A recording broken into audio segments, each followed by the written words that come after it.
Oke, Assalamualaikum warahmatullahi wabarakatuh. Perkenalkan kami dari kelompok 4 yang beranggotakan Lilis, NRP 2, Faris Iqbal, NRP 3, dan saya sendiri Hilal, NRP 11. Di sini kita akan menjelaskan tentang sistem ventilasi pada kapal tanker. Oke, kita next ke slide berikutnya. Oke, kita masuk ke poin pembahasan. Yang pertama ini ada sarana ventilasi primer, yaitu riser, yaitu pengangkat tiang, dan pressure vacuum valve. Dan ada pembahasan yang kedua yaitu sarana ventilasi sekunder. Yang pertama yaitu pressure vacuum valve, ada pressure sensor, dan ada vapor return line. Pada bagian ini akan dijelaskan mengenai pengertian sistem ventilasi. Jadi, selama pemuatan kargo di kapal tanker minyak, ketika kargo memasuki tangki kargo, peristiwa tersebut menggantikan udara atau gas inert di dalam tangki.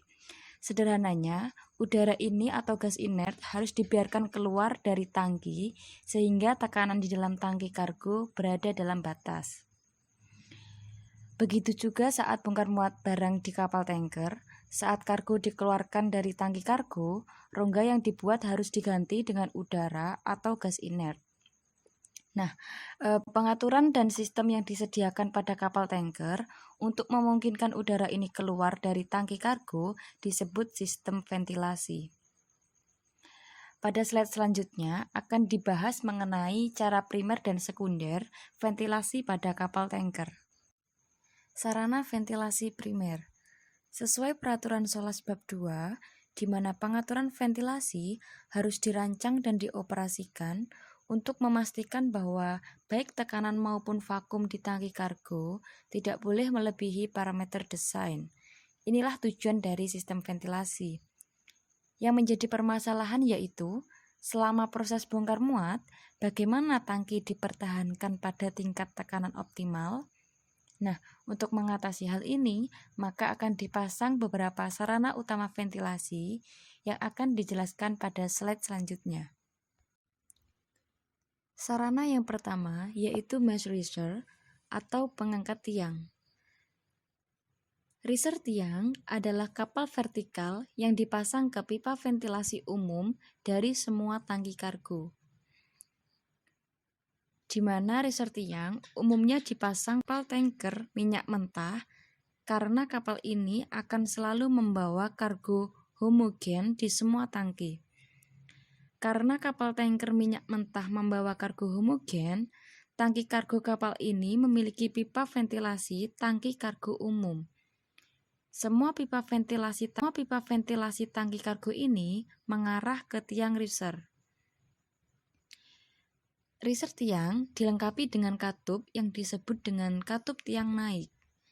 Saat memuat, tekanan di dalam tangki kargo dilepaskan melalui mesh riser dengan membuka katup mesh riser. Tekanan tangki kargo dimonitor dan jika diperlukan katup tiang naik dicekik untuk mempertahankan tekanan tangki kargo pada tingkat tertentu. Selama pemakaian, tidak perlu membiarkan mengalami tekanan negatif. Oleh karena itu, gas inert terus dipasok ke tangki kargo. Sesuai persyaratan Solas, ketinggian tiang-tiang harus minimal 6 meter. Jadi, hal ini untuk memastikan bahwa kargo yang keluar dari tangki kargo melalui tiang riser tidak menumpuk di dek. Sarana yang kedua yaitu pressure vacuum valve atau katup vakum tekanan atau PV. Nah, PV ini juga disebut sebagai ventilasi kecepatan tinggi. Mengapa katup PV perlu dipasang? Jadi begini, seperti yang sudah dijelaskan pada slide sebelumnya, bahwasanya riser tiang adalah pilihan yang baik untuk pengaturan ventilasi pada kapal tanker yang membawa kargo homogen seperti kapal tanker minyak mentah. Namun untuk kapal yang membawa nilai yang berbeda, itu tidak akan menjadi pilihan yang baik. Karena kargo dapat rusak Jika uap dengan kadar yang berbeda dibiarkan bercampur dengan menghubungkan ruang uap tangki. Oleh karena itu, katup pressure vakum yang dipasang pada setiap tangki dapat memecahkan masalah ini. Setiap tangki memiliki katup PV sendiri dan ventilasi terjadi melalui katup PV saat tangki dimuat maupun dikeluarkan. Nah, katup PV ini terdiri dari dua katup, yaitu katup tekanan yang mengaktifkan di bawah tekanan positif yang disetel dan katup vakum yang mengangkat atau mengaktifkan di bawah tekanan vakum negatif yang disetel. Biasanya semua katup PV diatur untuk aktif pada tekanan 2000 mmWg dan vakum pada minus 350 mmWg. Yang menjadi pertimbangan seperti ini. Jika kita mulai memuat di tangki yang tertutup dalam segala hal, karena kita tidak membiarkan udara keluar dari tangki, tekanan di dalam tangki akan meningkat seiring dengan meningkatnya jumlah muatan di dalam tangki. Saat tekanan ini mencapai 2000 mmWg, katup tekanan dari katup PV akan terangkat dan memungkinkan udara atau antar gas di dalam tangki keluar. Ketika kita membawa kargo yang mudah terbakar dan kita perlu menjaga oksigen kurang dari 8% di dalam tangki, kita perlu memastikan bahwa tidak ada udara yang masuk ke dalam tangki. Dalam hal ini, usahakan tidak pernah membiarkan tangki kargo berada dalam ruang hampa setiap saat dengan terus memasukkan gas inert ke dalam tangki kargo selama pemakaian. Berikut akan ditampilkan video untuk katup PV yang dipasang di tangki pantai. Prinsip operasi yang sama untuk katup PV yang dipasang di kapal.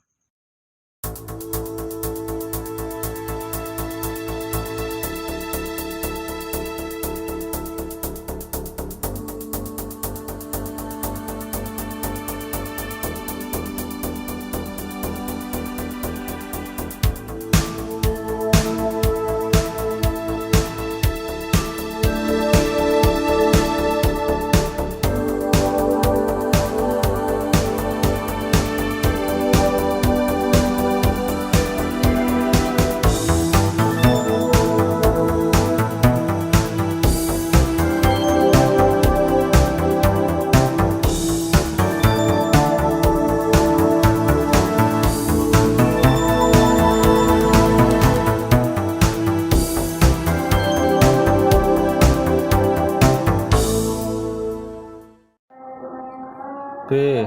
Sarana ventilasi sekunder. Untuk mencegah terjadinya kecelakaan sistem kerja, maka SOLAS mensyaratkan perlu adanya sarana ventilasi sekunder yang aktif guna mengantisipasi kegagalan pada sarana ventilasi utama. 1. Pressure vacuum valve. Tiang riser merupakan cara utama ventilasi pada kapal tanker minyak mentah. Riser tiang memiliki katup manual yang dibuka.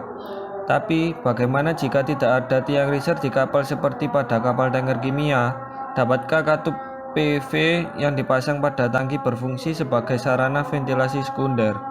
Jawabannya iya, karena jika setiap tangki memiliki dua katup PV yang dipasang, maka salah satu katup PV ini akan bertindak sebagai sarana ventilasi utama dan lainnya sebagai sarana ventilasi sekunder. Kemudian yang kedua ada sensor tekanan. Tujuan dari sensor tekanan ini adalah untuk memperingatkan operator dengan alarm jika metode utama ventilasi gagal. Sensor tekanan ini dipasang pada masing-masing tangki kargo. Oke, ini yang ketiga ada evaporator line. Jalur uap balik digunakan ketika uap muatan dianggap beracun. Jalur uap memungkinkan koneksi ruang uap tangki kapal dan ruang uap tangki pantai. Jalur uap yang digunakan dengan tujuan agar tidak ada pelepasan uap kargo ke atmosfer. Oke, demikian presentasi dari kelompok kami. Apabila ada kesalahan kami mohon maaf. Semoga dapat bermanfaat bagi kita semua. Selamat menjalankan aktivitas, tetap jaga kesehatan, tetap patuhi protokol yang ada. Assalamualaikum warahmatullahi wabarakatuh.